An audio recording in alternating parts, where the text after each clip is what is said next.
Now, you guys know that I'm not the biggest value investor out there, and my portfolio is usually filled with tech stocks and mostly growth and dividend stocks, sometimes combined, but a lot of times value stocks take a little bit of a backseat in my portfolio. But per your request, I'm gonna actually talk about 3 value stocks in today's video that I think are at some pretty attractive valuations, and I definitely have my eye on them myself. And if I was looking for specifically value stocks, I think I would certainly consider these. In fact, one of them I'm actually invested in already. So I hope you guys enjoy this video, and if you guys would like me to do this maybe for some growth stocks or anything else, just let me know in the comment section, and let's get started.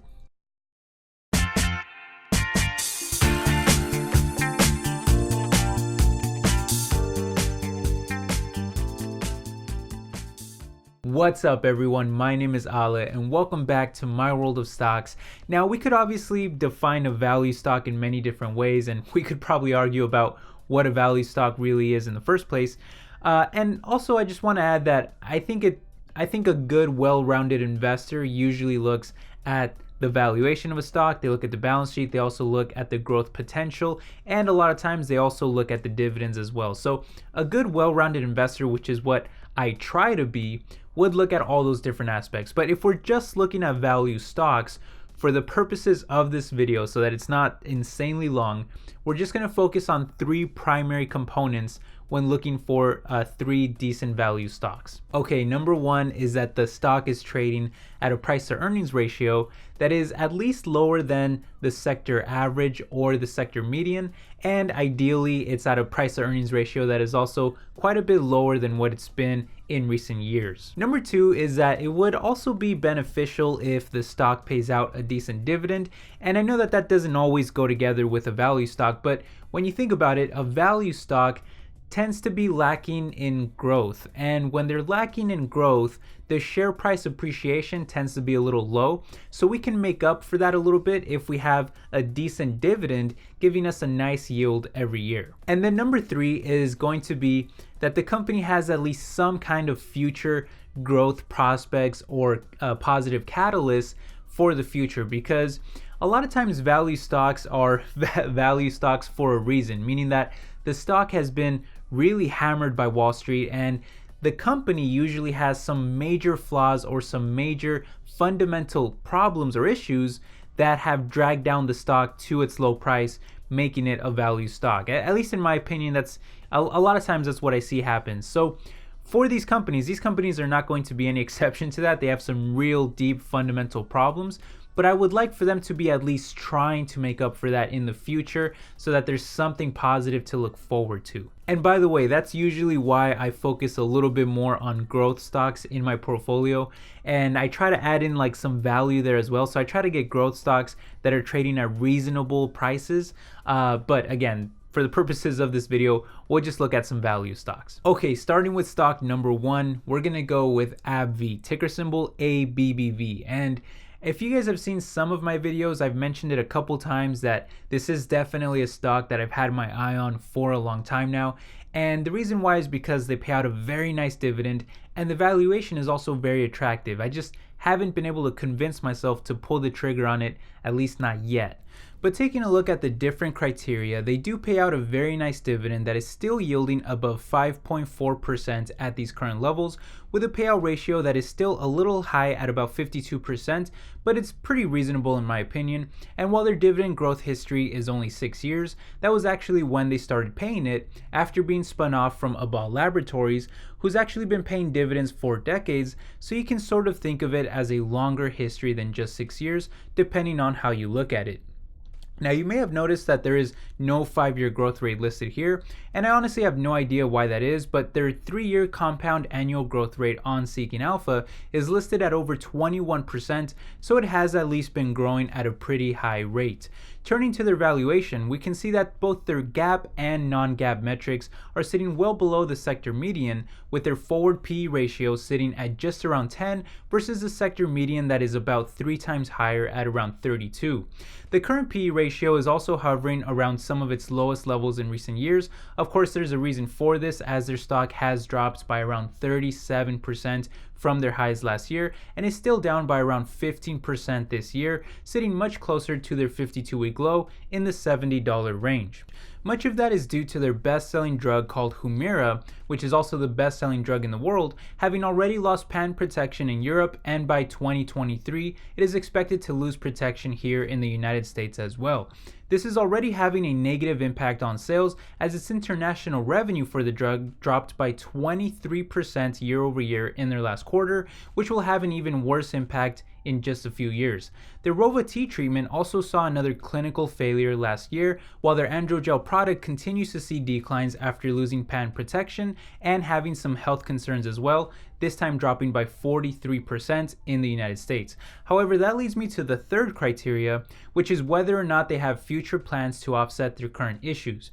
Well, not only do they already have several other successful drugs that are growing at high rates, like their cancer treatment drugs growing by over 40% and already making up close to a third of Humira sales, but they also have several new drugs in the early stages of regulatory approval, including a replacement drug for Humira that is supposed to be more effective at treating rheumatoid arthritis, which they estimate could generate over $6 billion a year in sales. That drug is expected to receive a regulatory decision by the third quarter, and they already received regulatory approval for the other key new drug called Skyrizi just a couple of months ago. All the meanwhile, sales have actually gone up in each of the past 4 years, breaking north of $32 billion last year, while future estimates still put their revenue and their cash flows at higher amounts every year for the next few years, according to average analyst estimates. Needless to say, AbbVie is definitely in a transitional phase right now, and in my opinion, they can't really have anything go wrong, which is one of the reasons why I've been hesitant to purchase the stock myself. But if management is able to execute and their new drug product launches are successful, then this could definitely turn into a very good dividend value stock for the future. All right, moving on to stock number 2. This is another low valuation stock with a decent dividend, and one that I've also had my eye on, but I've been on the fence about, just like AbbVie. And this stock is, of course, CVS, ticker symbol CVS. Now, you guys know this company already. You see their pharmacy retail stores all over the place, and in fact I think that they're the #1 largest pharmacy chain in the country, and they're also partnered with Target, so you see them in a lot of Target stores as well. But they do a couple of other things as well, and we'll talk about that in a second. But jumping right into their stock, we can see that they've definitely had some horrible performance in recent years, dropping by over 30% in the past 5 years, but even more so, they are down by over 50% from their highs of around $113 a share to now trading for just around $52 a share, sitting right at the rock bottom levels of their 52-week range. Of course, this leads us to the lower valuation, with their non-GAAP PEs, both trailing and forward, sitting at much lower levels than the sector median, and while their GAAP trailing price to earnings ratio is not calculated due to the lack of GAAP profitability last year, their forward PE ratio is still sitting at just around 10, while the sector median is about 3 times higher. The lower stock price has also led to a higher dividend that yields about 3.7% with a decently low payout ratio of about 29%. And this actually used to be a high growth dividend, but unfortunately they stopped growing it last year, so at this point I just consider it a dividend capped at around 3.7%, although to be fair, they've paid that dividend for decades and have at least shown willingness to grow that dividend when their business is performing well. Speaking of which, profits took a really big hit last year, with their GAAP net income crashing to negative $600 million due to a couple of impairment charges, but their sales overall have actually been soaring higher, with projections for this year sitting at over $250 billion in revenue, which makes the year-over-year percentages pretty good considering the already very large numbers. Of course, part of this is due to a major acquisition, but we'll talk about that in just a second. And I'll just quickly add that Markets Insider expects both their EPS and their cash flows to climb much higher in future years. So if everything is this rosy and peachy, why then is the stock being destroyed? Well, there actually are some very serious threats that could derail all of this optimism. For one, you have Amazon creeping into the online pharmacy space little by little, which is evident in their PillPack acquisition, along with a couple of other moves that they're making. But you also have increased competition from Walgreens, which that alone isn't really a big concern of mine, as I just see it as healthy competition. But a much more serious threat is, of course, the US government, as there are increasingly more and more politicians campaigning for drug reform that could end up crushing some of CVS's drug margins. While another threat comes from Democrats that are in favor of a Medicare for all approach that could potentially hurt Aetna's business, which happens to be a health insurance company that was recently acquired by CVS. Again, much of this is still speculation, but all it really takes is one of these three big problems to come to fruition for CVS's future to become much darker. On the bright side, most analysts agree that implementing Medicare for all would be very difficult, as it would likely require Democrats to not only control Congress, but also win the next presidential election with a candidate that actually wants all of these new changes. And even drug reform on its own would still take substantial cooperation from both political sides at this point, and we all know that that's easier said than done. All the meanwhile, CVS is still making their own moves to sustain future growth and profitability. According to their CEO, the $78 billion acquisition of Aetna is expected to achieve $750 million in cost synergies by the second year following the acquisition, thanks to combining corporate functions, revamped health plans, and new medical cost savings. But that's really just the small picture stuff. The real value comes from the two companies sharing all of their customers and growing the entire network to offer better designed and better targeted products, services, and insurance plans. And this shouldn't just lower costs for CVS, but it will also lower costs for many customers that will ultimately be happier, leading to higher customer retention. And with the rise in online shopping, CVS is trying to convince more customers to visit their stores by implementing what they call a health hub that takes up about 20% of each store and offers healthcare related services and even classes and special events to their customers. Many CVS stores already have minute clinics within them, but the newest move is meant to help build off of that momentum, offering expanded services and events, and should be incorporated into 1,500 stores by 2021. For reference, they currently have close to 10,000 stores at this time. And lastly, one of the most important or most interesting things that CVS is doing right now, at least in my opinion, is the addition of CBD products for sale in their stores, with plans to sell in at least 800 stores to start, and I fully expect that number to grow drastically in the future, given that the CBD market is expected to be worth $22 billion by 2022, according to Brightfield Research. For context, it was only worth $591 million last year, so that would be a compound annual growth rate of almost 150%. Still, I just haven't been able to convince myself to buy into CVS stock. And one of the reasons why is because, well, for one, I do think that there is a lot of risk still with this stock. But for number two, it's also that I like to have a little bit of a personal connection with the stocks that I own. And I honestly cannot remember the last time that I stepped into a CVS pharmacy or CVS store in general. So for that reason, I just feel a little disconnected from their business. But given the low valuation, I sometimes think that Wall Street just completely overreacted on this stock. And with that very nice dividend, with a couple of those growth initiatives for the future, I'd be lying to you guys if I told you that I didn't lay in bed at night sometimes wondering to myself, why am I not invested in this company? I haven't been courageous enough to buy the stock yet, but if I ever do, I will definitely make an update video for you guys. Okay, now I may be acting like an annoyingly undecided investor with those two previous stocks, but when it comes to stock number 3, I am heavily invested in it myself. In fact, I believe it's my 4th largest stock right now. And the reason why is because it has a very nice dividend, a very low valuation, and I also like their future growth prospects. And they also have a business that I think I feel a little more comfortable with than the other ones that are more pharmaceutical and healthcare related. But this company is, of course, AT&T, ticker symbol T. No introduction needed. I talk about AT&T a lot on my channel, and you guys all know about AT&T. In fact, a lot of you actually hate AT&T. You'd be surprised at how many comments I get from people that just really hate the company. They feel that AT&T is like pretty much the devil and that they are a POS company. And in my opinion, I think a lot of that negativity has to do with AT&T price gouging their customers when it comes to cable TV plans, when it comes to internet plans, and when it comes to wireless kind of smartphone plans as well. And but it also has a lot to do, in my opinion, with customer service. And as an AT&T investor myself, it's not the easiest thing to admit that I actually do think AT&T does a lot of kind of unethical things when it comes to all that sort of stuff, and I think they're still struggling with a lot of that. However, when looking at AT&T versus like some other stocks out there, I do feel a little bit of a closer connection to AT&T because they're at least transitioning into markets that I feel more comfortable with. For example, I figuratively cut the cable cord a very long time ago. I thought the prices were outrageous, and I haven't paid for cable TV in a very long time. And now I just do most of my video streaming through like Netflix and Hulu or Amazon, and I switch between them. Sometimes HBO, but I usually switch between them.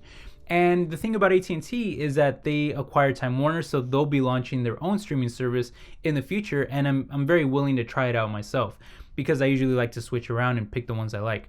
And then the other issue that they have is with their wireline business, and also their wireless kind of smartphone plans tend to be very expensive. But I stopped using the big three carriers a long time ago, so I haven't used Verizon, T-Mobile, or AT&T in a very long time, and I switched to prepaid, and so now I use Cricket Wireless, which is a prepaid smartphone service provider. And who owns Cricket? It's actually owned by AT&T. So while I do agree with you guys that they do have some bad kind of unethical practices, and I don't really have an answer to the whole customer service issue, I still feel that they are at least making some transitions and entering different markets that I think are a little bit more consumer friendly, I guess, because of their prepaid offerings and because of the video on demand streaming. And at the end of the day, if I'm invested in AT&T, I'd rather them at least be trying to transition and make some big changes rather than them just kind of rolling over and dying. Because a lot of people feel that these changes are going to be futile, but I mean, at least they're trying. I got to give them that. Again, it's completely fine if you hate them as a company, and I'm invested in them, and I agree with you guys. They do have some unethical practices, and I hate those high prices in some of those markets, but I exited those markets a long time ago as a consumer, and now they're entering other markets that I think they can still do pretty well in. Hope that makes sense.